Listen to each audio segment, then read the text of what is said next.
నమస్తే. సామాన్యుడి చేతిలో సామాజిక అస్త్రం నెంబర్ 1 న్యూస్కి స్వాగతం. నేను రవీంద్ర. మాజీ ముఖ్యమంత్రి వైఎస్ జగన్మోహన్ రెడ్డి ఢిల్లీ హైకోర్టును ఆశ్రయించారు. ఇప్పుడు ఇది ఒక కీలకమైనటువంటి చర్చగా రాజకీయ వర్గాల్లో జరుగుతుంది. అదేంటంటే, సార్ నా పరువు తీస్తున్నారు, దయచేసి వారిపై చర్యలు తీసుకోండి అని చెప్పి కొన్ని వార్తాపత్రికలపై ఆయన పరువు నష్ట దావా వేశారు. దాదాపుగా 100 కోట్ల రూపాయలకి. ఇందులో ప్రధానమైనటువంటి అంశం ఏంటంటే, అదానీ గ్రూప్తో అప్పటి ప్రభుత్వం అంటే జగన్ సర్కార్ చేసుకున్నటువంటి ఒప్పందానికి పవర్ అగ్రిమెంట్కి సంబంధించి 1750 కోట్ల రూపాయలు ముడుపులు తీసుకున్నారు అనే దాని మీద గత కొంతకాలం నుంచి ఒక ఆసక్తికరమైనటువంటి చర్చ జరుగుతుంది. ఇటువంటి సందర్భంలో సోషల్ మీడియా కానీ అలాగే ప్రధాన మీడియా కానీ ఈ అదానీ వ్యవహారానికి సంబంధించి అలాగే 1750 కోట్ల రూపాయలు ముడుపులకు సంబంధించి చాలా విస్తృతమైనటువంటి స్థాయిలో ప్రచారం జరిగింది. అది వాస్తవమా కాదా అనేది మనం పక్కన పెడితే కనుక, నా పరువు పోతుంది, దీనికోసం ఎవరెవరో ఏదేదో మాట్లాడుతున్నారు, వార్తాపత్రికల్లో ఇష్టం వచ్చినట్లు రాస్తున్నారు, ఆయా టీవీ ఛానల్లో కూడా అనవసరమైనటువంటి డిబేట్స్ పెట్టి నా పరువుకి భంగం కలిగించే విధంగా వ్యవహరిస్తున్నారు అనేది ఢిల్లీ హైకోర్టులో ఆయన అప్రోచ్ అయినటువంటి విధానం. దీనికి సంబంధించి వాదనలు కూడా చాలా ఆసక్తికరంగా జరిగాయి.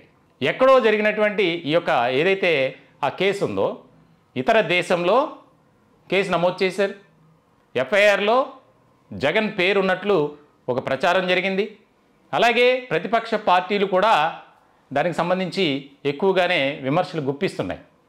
అంటే ఇతర పార్టీలు, అధికార పార్టీలు అయినటువంటి ఈ కూటమి నేతలు కూడా బహిరంగంగానే విమర్శిస్తున్నారు.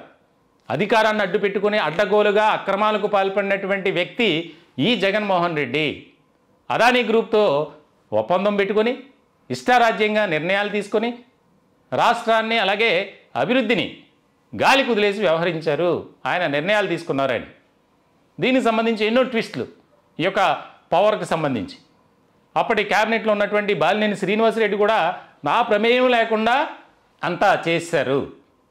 ఆ ప్రిన్సిపల్ సెక్రటరీ నుంచి ఆ డిపార్ట్మెంట్ చూసేటువంటి ఉన్నత అధికారుల నుంచి నాకు అర్ధరాత్రి ఫోన్లు వస్తే నేను రిజెక్ట్ చేశాను, తెల్లారే క్యాబినెట్లో పెట్టి దాన్ని పాస్ చేయించేశారు అని. ఇలాంటి సందర్భంలో ఈ 1750 కోట్లు ఎక్కడికి వెళ్ళాయి? అదానీ నుంచి జగన్ తీసుకున్నారు, కొంతమంది పార్టీలో ఉన్నటువంటి ముఖ్యమైనటువంటి వ్యక్తులు పంచుకున్నారు అనేది ప్రధానమైనటువంటి అంశంగా చర్చ జరుగుతున్నటువంటి నేపథ్యంలో ఆయన ఢిల్లీ హైకోర్టును ఆశ్రయించడం ఒక కీలకమైనటువంటి పరిణామంగా ఒక చర్చ జరుగుతుంది. చాలా ముఖ్యమైనటువంటి అంశం. దీనికి సంబంధించి వాదనలు వినిపించుకున్నారు. అయితే వాయిదా వేసినటువంటి మెజిస్ట్రేట్ 16వ తారీఖున కీలకమైనటువంటి తీర్పు ఇవ్వబోతున్నారు. అంటే జగన్మోహన్ రెడ్డి వేసినటువంటి పిటిషన్ ఆధారంగా ఏదైతే ఆ పిటిషన్లో పేర్కొన్నటువంటి వార్తా పత్రికలు కానీ అలాగే కొన్ని టీవీ ఛానల్స్కి సంబంధించినటువంటి ప్రతినిధులకి ఏ రకమైనటువంటి ఆదేశాలు జారీ చేస్తారు అంటే, సామాన్యంగా ప్రజాస్వామ్య వ్యవస్థలో మీడియా అనేది ఒక పిల్లర్.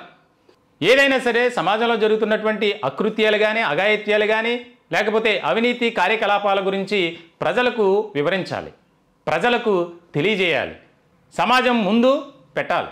ఆ బాధ్యతగా మీడియా పనిచేస్తూ ఉంటుంది. ఇప్పుడు దౌర్భాగ్యమైనటువంటి పరిస్థితి ఏంటంటే, ఏ పార్టీకి ఆ పార్టీకి సంబంధించి ఛానల్స్ ఉన్నాయి, పత్రికలు ఉన్నాయి, ఎవరికి ఇష్టం వచ్చినట్లు వారు రాసుకోవడం మనం చూస్తున్నాం. ఇలాంటి సందర్భంలో మరి ఆయన వేసినటువంటి పిటిషన్ ఏదైతే ఉందో ఎంతవరకు కరెక్ట్ అనేది రాజకీయ వర్గాల్లో కూడా చర్చ జరుగుతుంది. మరి ఆయనకి సంబంధించినటువంటి పత్రికా ఛానల్లో కూటమి ప్రభుత్వంపై ఏ రకంగా ప్రచారం జరుగుతుంది అంటే, ఆయనకు ఒకటి బయట వారికి ఒక రూలా అనేది కూడా ఇప్పుడు చర్చకు వచ్చినటువంటి టాపిక్. మొత్తానికైతే ఈ వ్యవహారంపై మేజిస్ట్రేట్ న్యాయమూర్తి ఎలాంటి నిర్ణయం తీసుకుంటారనేది 16వ తేదీ వరకు మనం వెయిట్ చేయాలి. మీ యొక్క విలువైనటువంటి అభిప్రాయాలు, సూచనలు, సలహాలు కామెంట్ రూపంలో తెలియజేయండి. మా ఛానల్ని సబ్స్క్రైబ్ చేసుకోండి.